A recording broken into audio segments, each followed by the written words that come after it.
चलिए देखते हैं उत्तर प्रदेश की 25 फटाफट बड़ी खबरों को। देवराहा बाबा आश्रम के पास एक और शव बरामद। वृंदावन नाव हादसे में मरने वालों की संख्या पहुंची 11। उत्तर प्रदेश के वृंदावन में यमुना नदी के केसी घाट के पास हुए भीषण नाव हादसे में मृतकों की संख्या बढ़कर 11 हो गई है। देवराहा बाबा आश्रम के नजदीक एक और शव मिलने से यह आंकड़ा बढ़ा है। इस दुर्घटना में लुधियाना, पंजाब के श्रद्धालुओं सहित कुल 11 लोगों की जान चली गई। एनडीआरएफ और एसडीआरएफ की टीमें अब भी लापता लोगों की तलाश में जुटी हुई हैं। जानकारी के अनुसार कुल 130 श्रद्धालुओं में से 37 लोग नाव पर सवार थे। हादसा पटून पुल, पोंटून ब्रिज से नाव के टकराने के कारण हुआ, जिसमें लापरवाही के गंभीर आरोप लग रहे हैं। बलिया को नया जिला बनाने की मांग। विधायक रोमी साहनी ने सीएम योगी से कहा, भगवान आपके सिवा मेरा कोई नहीं। लखीमपुर खीरी के चंदन चौकी में मुख्यमंत्री योगी आदित्यनाथ ने 4,356 थारू परिवारों को भूमि स्वामित्व पत्र सौंपे। इस मौके पर स्थानीय विधायक रोमी साहनी ने पलिया क्षेत्र को नया जिला बनाने का प्रस्ताव रखा। उन्होंने बताया कि पलिया के लोगों को जिला मुख्यालय पहुंचने के लिए 100 किलोमीटर की दूरी तय करनी पड़ती है। पलिया निघासन और पूनपुर क्षेत्र से भी जुड़ा हुआ है, जिससे लाखों लोगों को बेहतर प्रशासनिक सुविधाएं मिल सकेंगी। विधायक भावुक होते हुए सीएम योगी से कहा, भगवान आपके सिवा मेरा कोई नहीं। वंदे भारत ट्रेन पर पत्थरबाजी करने वालों की फोटो अब रेलवे स्टेशनों पर लगेंगी। उत्तर प्रदेश में वंदे भारत ट्रेनों पर पत्थरबाजी की घटनाओं के खिलाफ रेलवे ने सख्त रुख अपनाया है। अब आरोपियों की तस्वीरें रेलवे स्टेशनों पर लगाई जाएंगी। वर्ष 2023 से अब तक राज्य में ऐसी 5 घटनाएं दर्ज हो चुकी हैं, जिनमें शीशा तोड़ने जैसी गंभीर घटनाएं भी शामिल हैं। सुरक्षा व्यवस्था मजबूत करने के लिए बाराबंकी से छपरा तक 438 किलोमीटर लंबे रेलखंड पर कवच प्रणाली लगाने का काम शुरू कर दिया गया है। बरेली में 7 लाख मतदाताओं के नाम कटे। राजनीतिक समीकरणों पर असर की आशंका। बरेली जिले की 9 विधानसभा सीटों पर विशेष मतदाता सूची पुनरीक्षण अभियान के दौरान करीब 7 लाख मतदाताओं के नाम काट दिए गए हैं। इससे शहर, कैंट, आंवला और भेड़ी जैसे इलाकों के सियासी समीकरण बिगड़ने का खतरा मंडरा रहा है। राजनीतिक दल अब जातीय समीकरणों और वोट बैंक पर पड़ने वाले प्रभाव का गहराई से विश्लेषण कर रहे हैं। चौधरी चरण सिंह पर आपत्तिजनक टिप्पणी से सियासी बवाल। आरएलडी विधायक अजय सिंह ने दी आंख फोड़ने की धमकी। राजस्थान के जाट नेता राम अवतार पलसानिया द्वारा पूर्व प्रधानमंत्री चौधरी चरण सिंह के परिवार पर की गई आपत्तिजनक टिप्पणी से उत्तर प्रदेश की राजनीति में तनाव बढ़ गया है। छपरौली विधायक अजय सिंह ने कड़ी प्रतिक्रिया देते हुए विरोधियों की आंख फोड़ने की खुली चेतावनी दी है। हालांकि जयंत चौधरी ने शालीनता बनाए रखने की अपील की, लेकिन अजय सिंह ने इसे बुजुर्गों का अपमान बताते हुए तीखा रुख अपनाया है। मां की शिकायत पर नाबालिग की कब्र से शव निकाला। दुष्कर्म हत्या का शक। बांदा जिले के गिरवा थाना क्षेत्र में करीब 1 महीने पहले दफन की गई नाबालिग लड़की का शव जिलाधिकारी के आदेश पर कब्र से बाहर निकाला गया है। मृतका की मां ने दुष्कर्म के बाद हत्या की आशंका जताते हुए दोबारा पोस्टमार्टम की मांग की थी। अप्रैल में हुई संदिग्ध मौत के बाद परिजनों ने बिना पुलिस को सूचना दिए अंतिम संस्कार कर दिया था। अब डॉक्टरों का पैनल वीडियोग्राफी के साथ पोस्टमार्टम कर रहा है। महाराणा सांगा प्रकरण। रामजी लाल सुमन के वकील ने कोर्ट में दाखिल किया जवाब। सपा राज्यसभा सांसद रामजी लाल सुमन के अधिवक्ता ने एमपीएमएलए कोर्ट में जवाब दाखिल किया है। उन्होंने तर्क दिया कि संसद के अंदर दिया गया बयान मानहानि के दायरे में नहीं आता। यह मामला महाराणा सांगा पर की गई टिप्पणी को लेकर अखिल भारतीय क्षत्रिय महासभा द्वारा दायर किया गया है। कोर्ट ने अगली सुनवाई 24 अप्रैल को तय की है। 35 साल की मेहनत बर्बाद। 70 करोड़ के नुकसान पर मेरठ में व्यापारियों का उग्र प्रदर्शन। मेरठ के शास्त्री नगर स्थित सेंट्रल मार्केट के व्यापारियों ने आवाज विकास विभाग के अधिकारियों और पुलिस के खिलाफ जोरदार प्रदर्शन किया। व्यापारियों का आरोप है कि 70 करोड़ रुपए के भारी नुकसान के बावजूद पुलिस ने दोषी अधिकारियों पर मामूली धाराएं लगाकर उन्हें बचाने की कोशिश की है। प्रदर्शनकारियों ने सवाल किया कि 35 साल तक इस बाजार को अवैध क्यों नहीं माना गया। महिलाओं ने पोस्टर लेकर अपनी जीवन भर की कमाई छिन जाने पर गुस्सा जताया। बेड पर कंकाल, घर में गंदगी का अंबार। मेरठ में पिता ने महीनों तक रखा बेटी का शव। मेरठ के तेली मोहल्ले में सेवानिवृत्त लिपिक उदय भानु ने अपनी 33 वर्षीय अविवाहित बेटी प्रियंका का शव कई महीनों तक घर में रखा। पुलिस को बिस्तर पर युवती का कंकाल मिला है। आरोपी पिता 4 महीने से फरार था और घर पर ताला लगाकर भाग गया था, जिसे अब गिरफ्तार कर लिया गया है। प्रारंभिक जाँच में तंत्र मंत्र के चलते मौत होने की बात सामने आई है। पुलिस मामले की गहन जाँच कर रही है। मुद्रा लोन घोटाले में यूनियन बैंक मैनेजर गिरफ्तार, करोड़ों की ठगी का खुलासा। एसएटीएफ ने मुद्रा लोन योजना में फर्जी दस्तावेजों के जरिए करोड़ों रुपए की ठगी करने वाले यूनियन बैंक ऑफ इंडिया के शाखा प्रबंधक नितिन चौधरी को दिल्ली से गिरफ्तार किया है। आजमगढ़ का रहने वाला आरोपी दिल्ली शाखा में तैनात था। उसके पास से मोबाइल, आधार कार्ड, क्रेडिट कार्ड और नकदी बरामद की गई है। एसटीएफ का कहना है कि यह गिरफ्तारी बड़े घोटाले के नेटवर्क को उजागर करती है।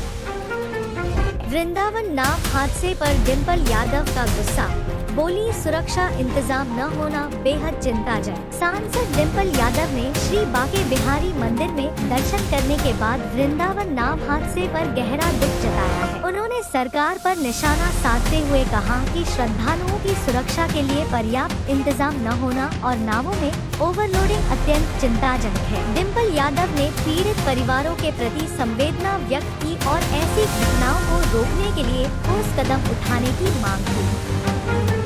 बाथरूम में मिला पुबाया थाने के इंस्पेक्टर का शव, हार्ट अटैक से मौत की आशंका। शाहजहांपुर के पुबाया थाने में तैनात 49 वर्षीय कार्यवाहक थाना प्रभारी राजेश कुमार शनिवार सुबह अपने आवास के बाथरूम में मृत अवस्था में पाए गए। प्रारंभिक चिकित्सकीय जांच में डॉक्टरों ने हृदय गति रुकने, हार्ट अटैक से मौत की संभावना जताई है। उन्नाव जिले के रहने वाले राजेश कुमार वर्ष 1997 में सिपाही के रूप में पुलिस सेवा में भर्ती हुए थे और फिलहाल इंस्पेक्टर के पद पर कार्यरत थे। पुलिस विभाग इस अचानक हुई मौत की विस्तृत जांच कर रहा है। अगस्त में हुआ काला पीलिया, इलाज के बजाय झाड़ फूंक। प्रियंका मौत मामले में चौंकाने वाला खुलासा। मेरठ के प्रियंका विश्वास मामले में पुलिस जांच के दौरान एक और दिल दहला देने वाला तथ्य सामने आया है। अगस्त 2025 में प्रियंका को काला पीलिया होने पर उसके पिता उदय भानु ने अस्पताल ले जाने की बजाय मौलवी से झाड़ फूंक कराना शुरू कर दिया था। गंभीर बीमारी के बावजूद उचित चिकित्सकीय इलाज न मिलने से उसकी हालत लगातार बिगड़ती गई। पुलिस अब इस मामले में अंधविश्वास और तंत्र मंत्र के पहलू पर गहन छानबीन कर रही है। टूरिस्ट बस और कार की जोरदार टक्कर, 25 यात्री घायल। सीतापुर के संदना थाना क्षेत्र में टूरिस्ट बस और एक कार की भिड़ंत में 25 लोग घायल हो गए। लखनऊ के सचिवालय कॉलोनी के निवासी नैमिष धाम दर्शन के लिए बस से जा रहे थे। यह हादसा रालामू गांव के पास सिद्धौली मिश्रिक मार्ग पर हुआ। दुर्घटना के बाद घायल कार चालक चंदन शर्मा मौके से अपनी गाड़ी लेकर फरार हो गया। पुलिस उसकी तलाश में जुटी हुई। किडनी कांड में नया खुलासा, डॉक्टर रोहित दूसरे लोगों की आईडी पर चला रहा था 5 मोबाइल नंबर। कानपुर के अवैध किडनी ट्रांसप्लांट रैकेट के आरोपी डॉक्टर रोहित ने दूसरे व्यक्तियों के दस्तावेजों पर 5 मोबाइल नंबर संचालित करने का बड़ा खुलासा हुआ है। क्राइम ब्रांच ने फर्जी आईडी धारकों को हिरासत में लेकर पूछताछ शुरू कर दी है। पुलिस अभी डॉक्टर अफजल और मुदस्सर अली सहित अन्य फरार चिकित्सकों की तलाश में लगी हुई है। इस मामले में अब तक आओजा हॉस्पिटल के संचालकों समेत 9 लोग जेल जा चुके हैं। खीरी में सीएम योगी बोले, सच्चा शासन वही जहां प्रजा सुखी रहे। सैफई और परिवारवाद पर जमकर बरसे। मुख्यमंत्री योगी आदित्यनाथ ने भारत नेपाल सीमा पर स्थित चंदन चौकी में 4,356 थारू परिवारों को 538 हेक्टेयर भूमि का मालिकाना हक सौंपा। वर्ष 1976 से लंबित इस अधिकार पत्र के मिलने से 34 गांवों के निवासी अब अपनी जमीन के पूर्ण स्वामी बन गए हैं। इस दौरान सीएम ने सड़क, शिक्षा और स्वास्थ्य संबंधी कई विकास परियोजनाओं का लोकार्पण व शिलान्यास भी किया। उन्होंने सफाई और परिवारवाद का जिक्र करते हुए विपक्ष पर तीखा प्रहार किया। बिजली के खंभों से लाखों के कॉपर तार चोरी, 19 साल बाद आरोपी बरी। आगरा में 11 केवी फीडर लाइन से कॉपर के तार चोरी करने के आरोप में रवि अग्रवाल और धर्मवीर को अदालत ने साक्ष्य के अभाव में बरी कर दिया है। वर्ष 2006 में हुई इस घटना के 19 साल बाद न्यायालय ने पाया कि अभियोजन पक्ष स्वतंत्र गवाह और बरामद माल पेश करने में पूरी तरह असफल रहा। तत्कालीन अवर अभियंता की शिकायत पर दर्ज मामले में पुलिस को सबूत जुटाने में नाकाम रही थी। प्रजनन क्षमता के लिए अच्छी नींद भी जरूरी, व्यायाम की कमी बढ़ा रही बांझपन। जीएसवीएम शोध। जीएसवीएम मेडिकल कॉलेज के एक शोध में सामने आया है कि 8 घंटे से कम नींद लेना और व्यायाम की कमी पुरुष व महिला दोनों की प्रजनन क्षमता को बुरी तरह प्रभावित कर रही है। 60 दंपतियों पर 3 महीने तक किए गए अध्ययन में पाया गया कि व्यावसायिक व्यस्तता के कारण शारीरिक गतिविधियों में कमी बांझपन का प्रमुख कारण बन रही है। इस शोध के लिए डॉक्टर साक्षी को राष्ट्रीय स्तर पर दूसरा स्थान मिला है। बरेली के परसाखेड़ा बॉटलिंग प्लांट पर ट्रकों की लंबी कतार, 48 घंटे बाद मिल रहे सिलेंडर। बरेली के परसाखेड़ा स्थित भारत एलपीजी बॉटलिंग प्लांट पर गैस सिलेंडर लोडिंग के लिए ट्रकों की लंबी कतारें लगी हुई हैं। चालकों को सिलेंडर प्राप्त होने में 48 से 72 घंटे तक का समय लग रहा है। लखीमपुर खीरी और शाहजहांपुर की एजेंसियों के लिए आने वाले वाहनों में 370 सिलेंडर तक लोड किए जा रहे हैं। प्लांट प्रबंधन द्वारा लोड काटे जाने के डर से चालक अपनी पहचान छिपाने की कोशिश कर रहे हैं।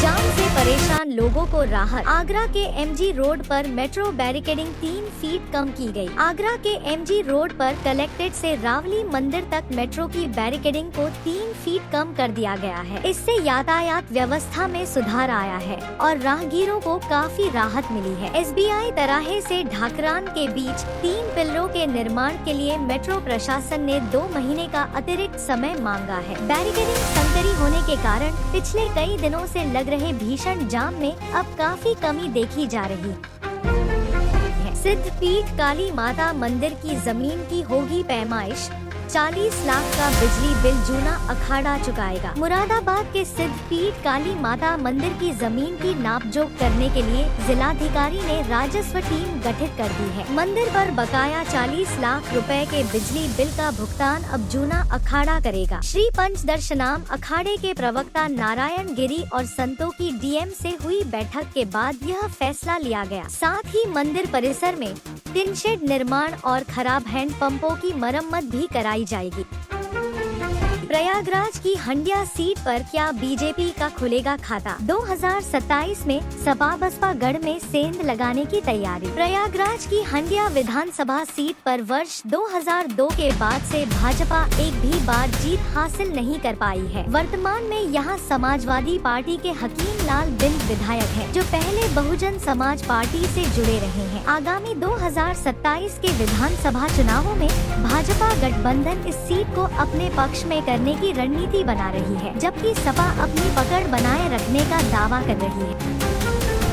मेरठ सेंट्रल मार्केट पर अखिलेश यादव का रिएक्शन, शेयर की पुरानी वीडियो। शास्त्रीनगर सेंट्रल मार्केट में सीलिंग कार्रवाई और व्यापारियों के प्रदर्शन पर पूर्व मुख्यमंत्री अखिलेश यादव ने एक्स पर पुरानी वीडियो साझा कर भाजपा सरकार पर तीखा हमला बोला है। 2 अलग-अलग वीडियो को जोड़कर बनाई गई क्लिप में 2019 में भाजपा को वोट देने की अपील और 2026 में व्यापारियों की परेशानी को दिखाया गया है। अखिलेश यादव ने भाजपा पर अत्याचार और भ्रष्टाचार का आरोप लगाते हुए कड़ी प्रतिक्रिया दी है। गाजीपुर में भूसा मशीन की चपेट में आकर ट्रैक्टर चालक की मौत। गाजीपुर के ग्राम पंचायत वीरपुर में वीरपुर मार्ग के पास एक दुखद हादसा हुआ है। ट्रैक्टर चालक विमलेश यादव की भूसा बनाने वाली मशीन की चपेट में आने से मौत हो गई। 27 वर्षीय विमलेश 5 भाइयों में सबसे छोटा था और खेती किसानी के काम में लगा रहता था। घटना तब हुई जब वह मशीन चला रहा था। पुलिस ने सूचना मिलते ही मामले की जांच शुरू कर दी है।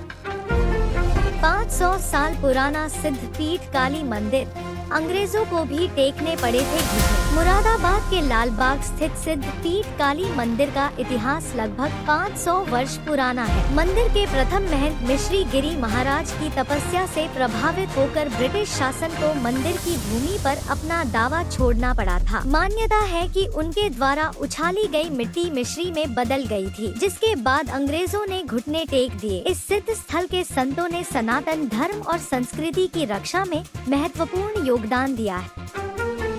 कानपुर में 2 सगे भाइयों के घर चोरी, एक से बकरा तो दूसरे से नकदी जेवर। कानपुर के 60 थाना क्षेत्र के मोहम्मदपुर गांव में शुक्रवार रात चोरों ने 2 सगे भाइयों के बंद घरों को निशाना बनाया। इमामुद्दीन और फारूक वाली देखने जहानाबाद गए हुए थे। चोरों ने ताले तोड़कर एक घर से बकरा और दूसरे घर से नकदी व सोने चांदी के आभूषण चुरा लिए। सूचना मिलते ही inspector Avneesh Kumar Singh police team के साथ जाँच में जुट गए हैं। उत्तर प्रदेश में SIR के बाद 2 करोड़ से ज्यादा वोटर नाम कटने की जांच करेगी कांग्रेस। लखनऊ में प्रदेश स्तरीय अधिवक्ता सम्मेलन के दौरान पूर्व केंद्रीय मंत्री सलमान खुर्शीद ने कहा कि कांग्रेस उत्तर प्रदेश में विशेष गहन पुनरीक्षण के बाद 2 करोड़ से अधिक मतदाताओं के नाम कटने की गहन जांच करेगी। उन्होंने कहा कि फिलहाल राज्य में चुनाव नहीं होने के कारण पार्टी को इसकी विस्तृत जांच के लिए पर्याप्त समय मिला है। खुर्शीद ने अन्य राज्यों में मतदाता सूचियों में हुई गड़बड़ियों का हवाला देते हुए चिंता जताई और केंद्र सरकार की विदेश नीति की भी आलोचना की। तो यह थी आज की 25 फटाफट बड़ी खबरें। अगर आपको न्यूज पसंद आई हो तो वीडियो को लाइक और शेयर जरूर करें। धन्यवाद।